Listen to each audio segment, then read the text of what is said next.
బాలబడి బాలామృతం పిండితో హెల్దీగా బిస్కెట్స్ తయారీని ఈ టిప్స్ ని ఫాలో అవుతూ చేయండి, చాలా బాగా వస్తాయి.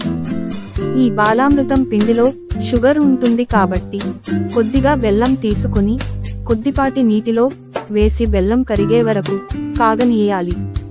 ముందుగా 4 కప్స్ బాలామృతం పిండిని తీసుకోండి. ఇందులో ఇంకా 2 కప్స్ గోధుమ పిండిని వేసి మొత్తాన్ని కలుపుకోవాలి. కాచిన బెల్లం నీటి సహాయంతో బాగా కలుపుకోవాలి.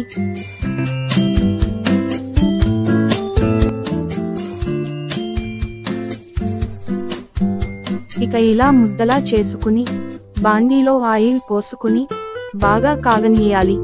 ఈ ఆయిల్ కాగేలోపు ఒక కవర్ పై ఆయిల్ రాసి కలిపిన పిండిని తీసుకుని ఈ విధంగా సమతలంగా, బాగా మద్దంగా కాకుండా అలాగే బాగా పలుచగా కాకుండా ఈ విధంగా రోల్ చేసుకుని మీకు నచ్చిన షేప్లో కట్ చేసుకుని బాగా కాచిన ఆయిల్లో వేసి బ్రౌన్ కలర్ వచ్చే వరకు వేయించాలి.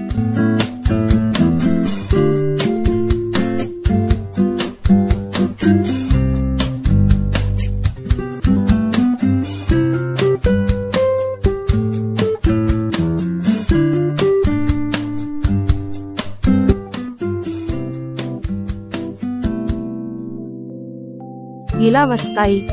ఇవి చిన్న పిల్లలకి మంచి హెల్తీ ఫుడ్. పిల్లలు ఈ విధంగా చేస్తే చాలా ఇష్టంగా కూడా తింటారు.